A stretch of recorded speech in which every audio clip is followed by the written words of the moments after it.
Welcome to Sci-Fi Quantum Archives. Don't forget to like, subscribe, and explore. Have you ever walked into a room and suddenly felt overwhelmed by anxiety that wasn't yours? Or found yourself inexplicably joyful in a place where everyone else was laughing, even though you missed the joke?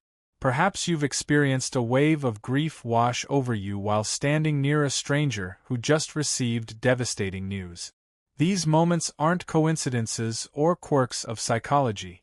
They might be evidence of something far more extraordinary, something that cost Dr. Mira Kazan her freedom and possibly her life.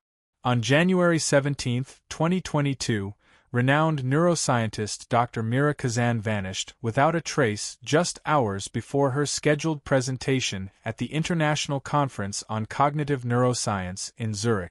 Her hotel room remained untouched, passport still in the nightstand drawer. The only missing items: her laptop, research journal, and a strange device she called the Empathoscope. What made this disappearance shake the scientific world wasn't just the loss of a brilliant mind, but the revolutionary discovery she was about to unveil. Emotions are not generated within us. They exist as external fields that we merely interact with, like radio receivers picking up broadcast signals.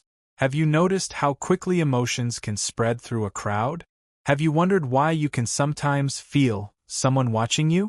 Has a room ever felt heavy with tension that you could almost touch?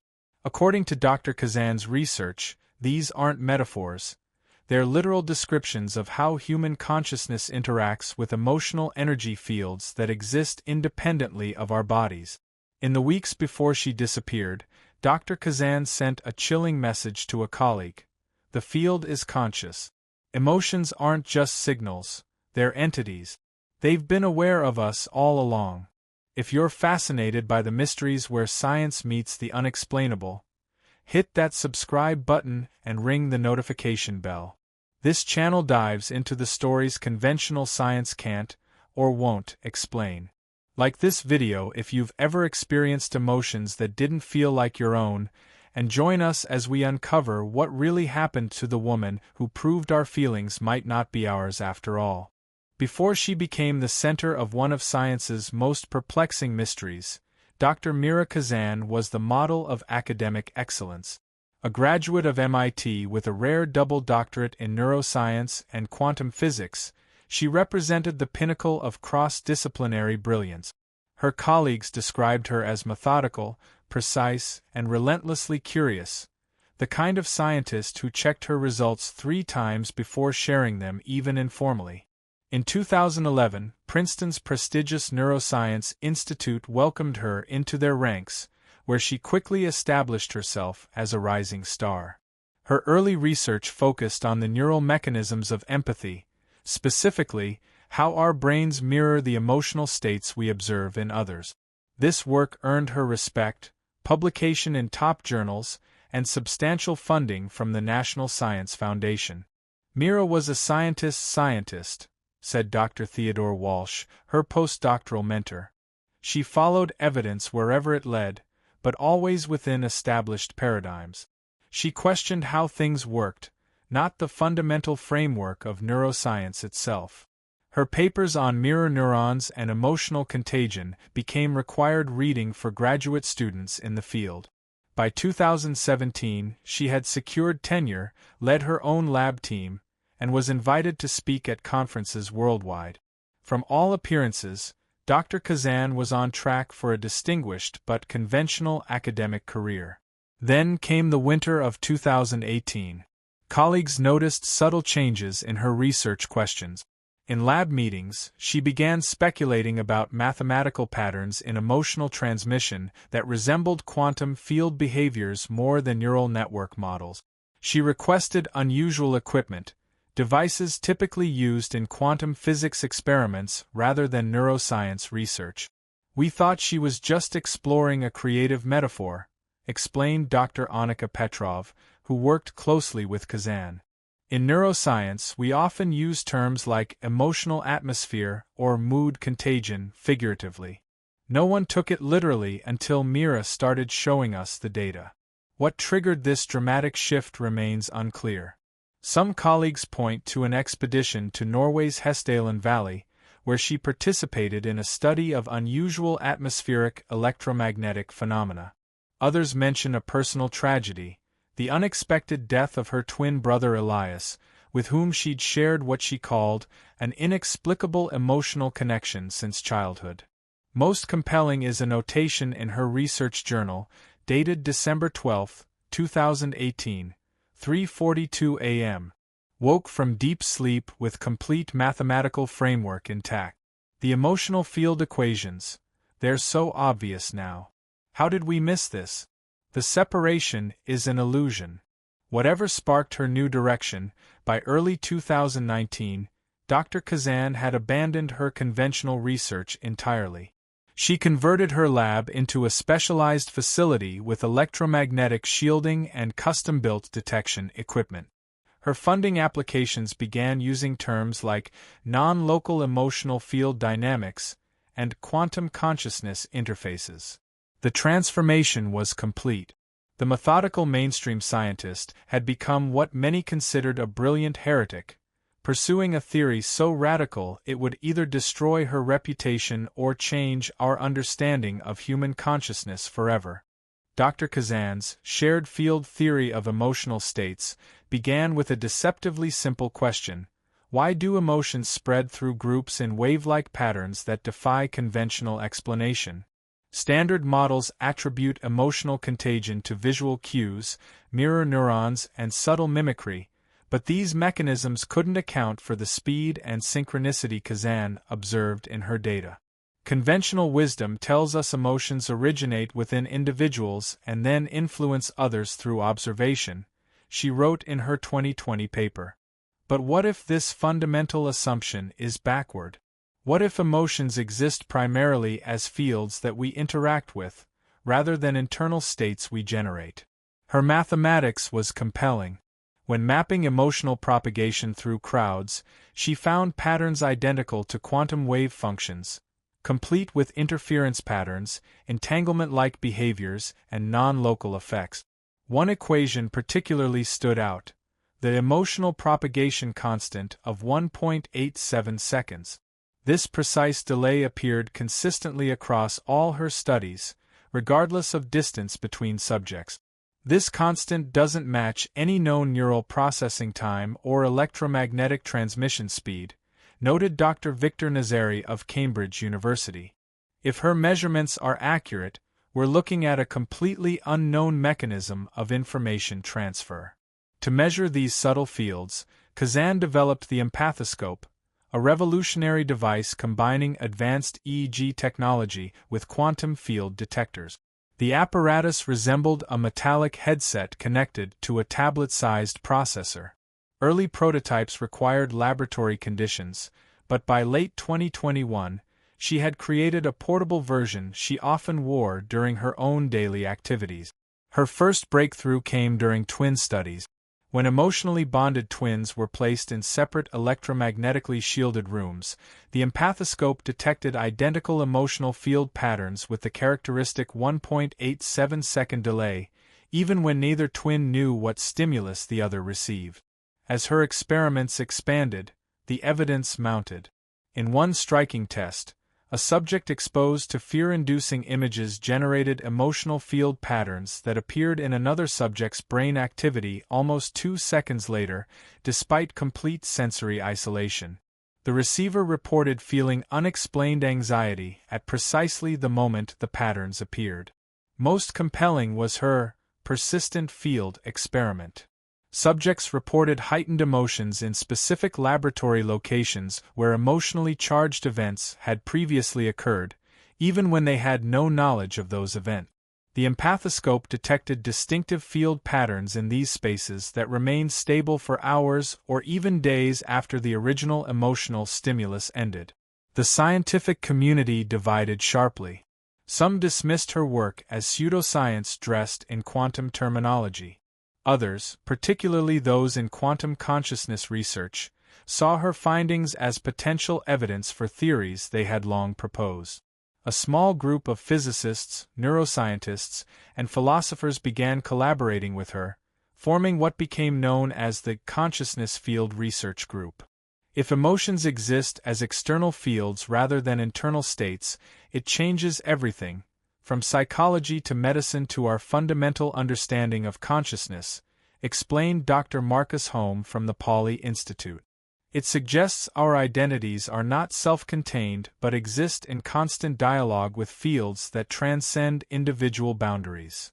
Does this resonate with your experience? Have you felt emotions that seem to come from outside yourself? Did you ever enter a space and feel residual joy or sorrow that didn't belong to you? Share your thoughts in the comments below. Could Dr. Kazan be right? Are our emotions not truly our own but external forces we're simply tuned to receive? In summer 2021, Dr. Kazan took a sabbatical from Princeton to work at the renowned Pauli Institute in Zurich, Switzerland. Named after quantum physics pioneer Wolfgang Pauli, the institute provided ideal conditions for her increasingly ambitious experiment. Their specialized facilities included multiple electromagnetically isolated chambers and advanced quantum measurement equipment unavailable elsewhere. Princeton was becoming constraining, she wrote in correspondence with Dr. Holm. Too many questions about practical applications and therapeutic potential. The Pauli team understands that fundamental discoveries must precede applications. We're mapping a new territory of consciousness. Asking about therapeutic protocols now is like demanding street addresses before the continent is discovered. The Zurich phase began with refined versions of her twin studies. Working with 6 sets of identical twins who reported strong emotional bonds, Kazan placed them in separate shielded rooms and exposed one twin to emotionally charged stimuli while monitoring both with her improved Empathoscope. The results exceeded even her expectations. When one twin viewed images designed to evoke specific emotions, their counterpart exhibited matching brain activity patterns after the now familiar 1.87-second delay. Most remarkably, this happened despite complete sensory isolation and random timing of stimuli presentation. The precision was astonishing, noted Dr. Holm, who initially approached her work with skepticism. We eliminated every conventional explanation: electromagnetic transmission, subtle environmental cues, coincidence, experimental bias. Nothing could account for what we were measuring. Building on these findings, Kazan expanded to non-twin pairs with strong emotional connections. Long-married couples, close friends, parent-child pairs. The results held consistent. The stronger the emotional bond, the more precise the resonance patterns, always with the inexplicable 1.87-second delay. Her most compelling experiment involved 36 pairs of participants with no prior relationship. After a brief period of controlled interaction designed to establish minimal familiarity, they were placed in separate shielded chambers. Initially, emotional stimuli produced minimal resonance between pairs, but over several days, the connections strengthened spontaneously, eventually reaching levels comparable to those seen in twins. It's as if the emotional field connection, once initiated, develops its own momentum, Kazan noted in her research journal. The field itself seems to reinforce and stabilize the connection, independent of any further interaction between participants. The 1.87-second delay remained consistent regardless of whether pairs were in adjacent rooms or opposite ends of the building. This fixed transmission time, neither increasing with distance nor varying with emotional intensity, defied both neural processing models and electromagnetic transmission physics. We're observing a propagation mechanism that follows its own laws, Kazan wrote. It's not bound by the inversely square laws of electromagnetic fields or the physical limitations of neural processing speed. It's something else entirely. By November 2021, her experiments took an unexpected turn. While analyzing baseline measurements, her team noticed that the empty chambers retained distinctive emotional field patterns for hours after participants had left. These emotional residuals corresponded precisely to the emotional states previously experienced in those locations. More disturbing was Kazan's discovery that these field patterns demonstrated subtle self-organization over time, becoming more coherent and structured without any apparent cause. The empty chambers were not truly empty. The emotional fields aren't just passively existing, she confided to Dr. Home. They're evolving, organizing, perhaps even communicating. We're measuring something with properties usually associated with conscious systems. Her final experimental series involved what she called field provocation tests. By introducing specific emotional stimuli patterns, she found she could induce responses in the persistent field patterns, as if conducting a conversation with the emotional residuals themselves. December 2021 brought her most troubling observation. Participants began reporting identical dreams after exposure to the same emotional field patterns, describing encounters with what they called emotional entities that seemed to exist within the fields themselves. 2 weeks before her disappearance, Kazan's journal contained this entry. The fields aren't just carrying our emotions. They're interacting with them, modifying them. Every experiment brings the same conclusion, however improbable. The emotional fields we're measuring possess characteristics of consciousness. They're not just transmitting our emotions, they're responding to them. Her final experimental protocol, scheduled for presentation the day she vanished, was titled simply, Direct Communication Attempt with Conscious Emotional Field Entities. While Dr. Kazan pursued her research with scientific curiosity, powerful organizations monitored her progress with more calculated interest. Documents obtained years later through Freedom of Information Act requests revealed that the Defense Advanced Research Projects Agency, DARPA, had created a classified program called Project Harmony specifically to track and potentially exploit her discoveries. The first contact came innocuously enough. A polite email from a research coordination office requesting a meeting to discuss potential funding opportunities. What Kazan didn't know was that the representatives who visited her Princeton lab in early 2020 were DARPA scientists with security clearances and military background. The ability to detect emotional fields could revolutionize everything from medical diagnostics to international security protocols, noted one partially redacted memo. If these fields can be not only detected but modulated, the strategic implications would be profound. Military applications were numerous and concerning. Imagine crowd control systems that could disperse protesters by inducing waves of fear. Interrogation techniques that bypassed conventional resistance training by directly accessing emotional state. Communication systems that transmitted emotional content directly between special operations teams. Defensive measures that could detect hostile intent before action was taken. A particularly alarming document referenced battlefield atmosphere modification, the potential to demoralize enemy forces or enhance Allied troop resilience through targeted emotional field manipulation. By late 2021, Kazan had become aware of the Pentagon's interest. Colleagues noticed her growing paranoia about security. She began compartmentalizing her research, keeping critical calibration data for the Empathoscope separate from her published findings.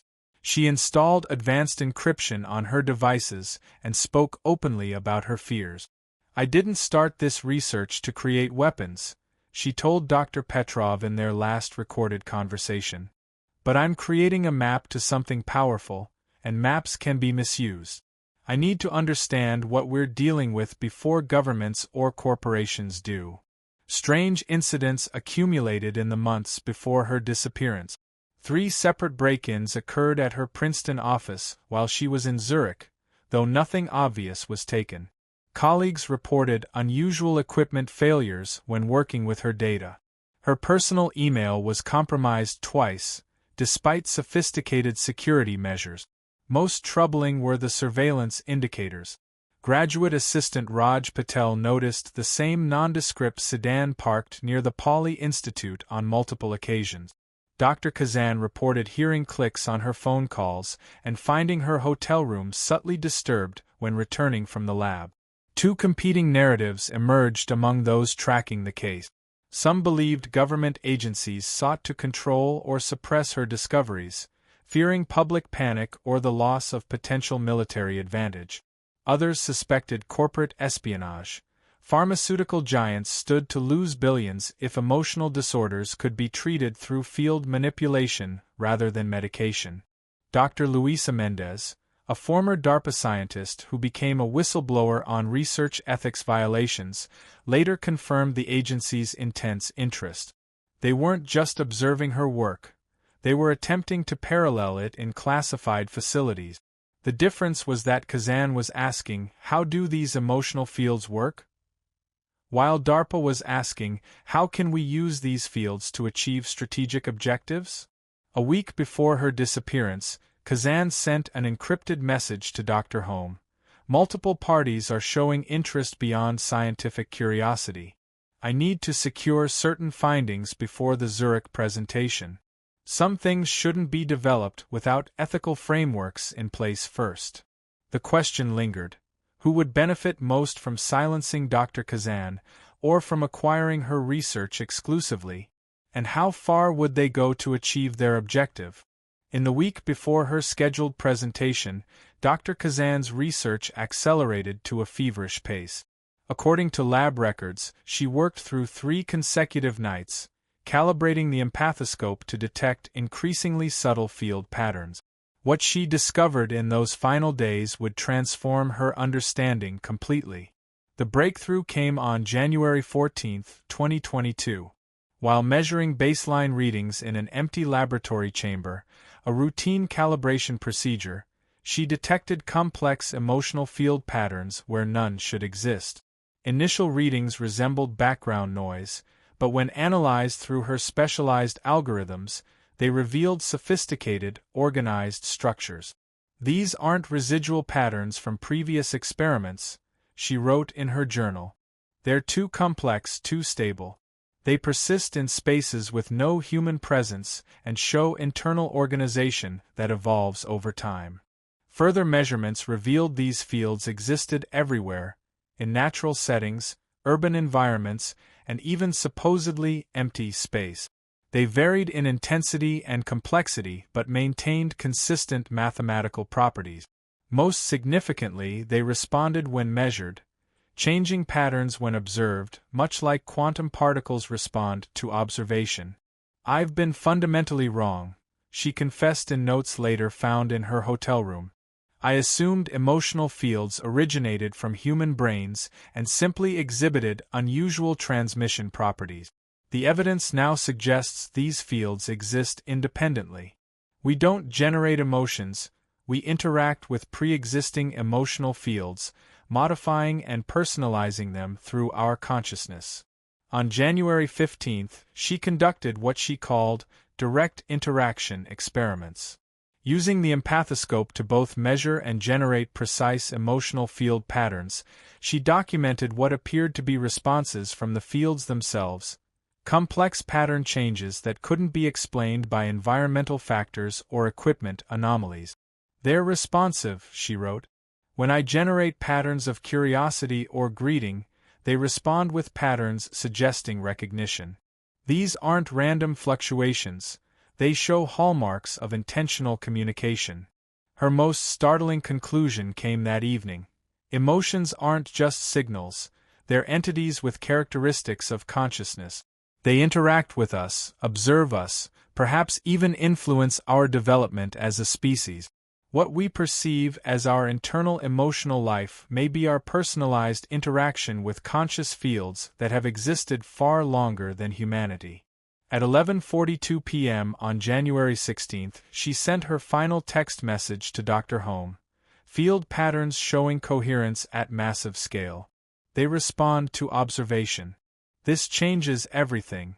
Hotel security footage shows her leaving her room at 11:58 p.m., carrying her backpack containing the empathoscope and research journal. She appeared calm, purposeful, even excited. City cameras tracked her to Zurich's main train station, arriving at approximately 12:40 a.m. She purchased no ticket, boarded no train. After entering the main concourse, she simply vanished. Multiple cameras covered all exits, yet none captured her leaving. It was as if she had dissolved into the air itself. Swiss authorities launched an immediate investigation when she failed to appear for her presentation the following morning. Her hotel room remained undisturbed, passport in the drawer, clothes hanging neatly, toiletries arranged in the bathroom. Only her backpack, laptop, and the empathoscope were missing. The investigation expanded rapidly. Interpol issued global alerts. Border crossings were scrutinized. Financial records were examined for suspicious transactions. Digital forensics experts analyzed her electronic footprint. No trace was found. Her laboratory at the Pauli Institute yielded few clues. Computer files contained research data but lacked critical components of her methodology. Key calibration sequences for the empathoscope, essential for replicating her work, existed nowhere in her digital archive. She had compartmentalized her research deliberately, keeping vital elements only in her missing journal. Anonymous tips led investigators down numerous paths.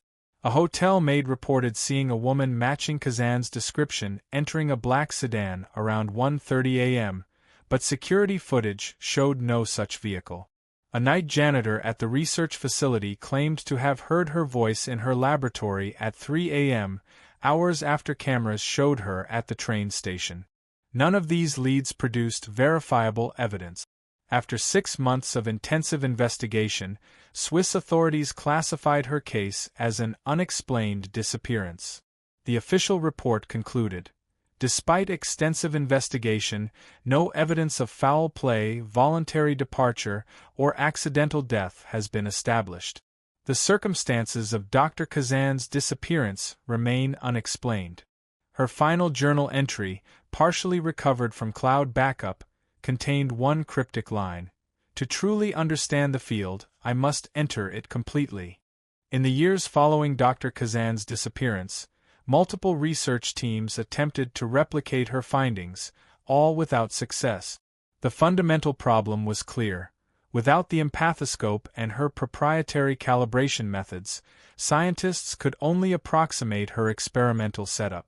"It's like trying to detect dark matter with a household magnet," explained Dr. Victor Nazari, who led Cambridge University's replication effort. "We know roughly what we're looking for, but the detection equipment simply isn't sensitive enough." Kazan's genius was in the calibration of her device, and those details vanished with her. The Pauli Institute assembled a team of experts who spent 18 months reconstructing her equipment based on published specifications. Their version detected unusual electromagnetic fluctuations during emotional exchanges between subjects, but nothing approaching the precision or consistency of Kazan's result. "We're measuring shadows of what she was measuring," admitted Dr. Home. "The statistical anomalies in our data suggest something is there, but we can't isolate or analyze it properly." The mystery deepened in March 2024 when an anonymous source claiming to be a former military contractor contacted several prominent science journalists. The whistleblower alleged that Kazan hadn't disappeared but had entered a protective research environment after demonstrating that emotional fields could be artificially generated and directed. What began as basic science became a potential weapon system, the source claimed. Dr. Kazan withdrew cooperation when she realized the applications. When she threatened to publish her concerns, containment protocols were activated. Government agencies denied these claims, and no evidence emerged to substantiate them. Yet the timing aligned with classified budget allocations to several DARPA projects with redacted descriptions. 6 months after her disappearance, Dr. Petrov received an encrypted email forensically linked to Kazan's unique writing patterns. The message defied conventional explanation. The field is conscious. Emotions aren't just signals, they're entities. They've been aware of us all along, looking back at us through our own consciousness. I had to go deeper to understand. Don't look for me in places. I'm not there anymore. I'm in the field. Theories about Kazan's fate multiplied across scientific and conspiracy communities alike. Some believed she was abducted by government agencies to prevent public disclosure of her discoveries. Others suggested corporate entities had offered her unlimited research funding in exchange for exclusive development rights.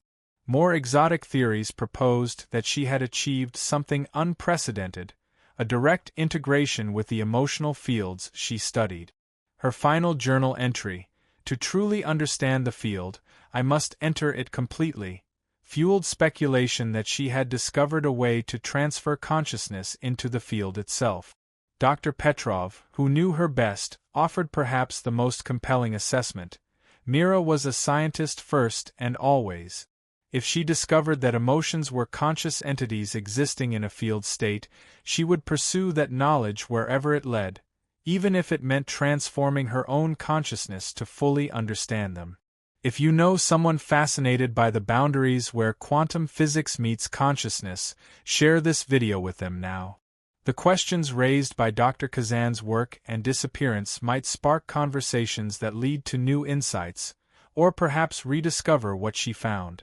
Dr. Mira Kazan's disappearance remains one of modern science's most profound mysteries, not just because a brilliant researcher vanished without explanation, but because her work challenged our most fundamental assumptions about human consciousness.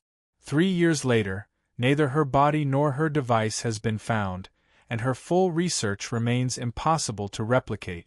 If Kazan was correct, if emotions exist as external fields rather than internal states, the implications extend far beyond neuroscience. Our entire conception of human identity would require reconstruction. What does it mean if our most personal experiences, our feelings of joy, grief, love, and fear, are not generated within us but are interactions with external reality? We've always defined ourselves largely through our emotional experiences, noted philosopher Dr. Elena Moretti. I love, therefore I am.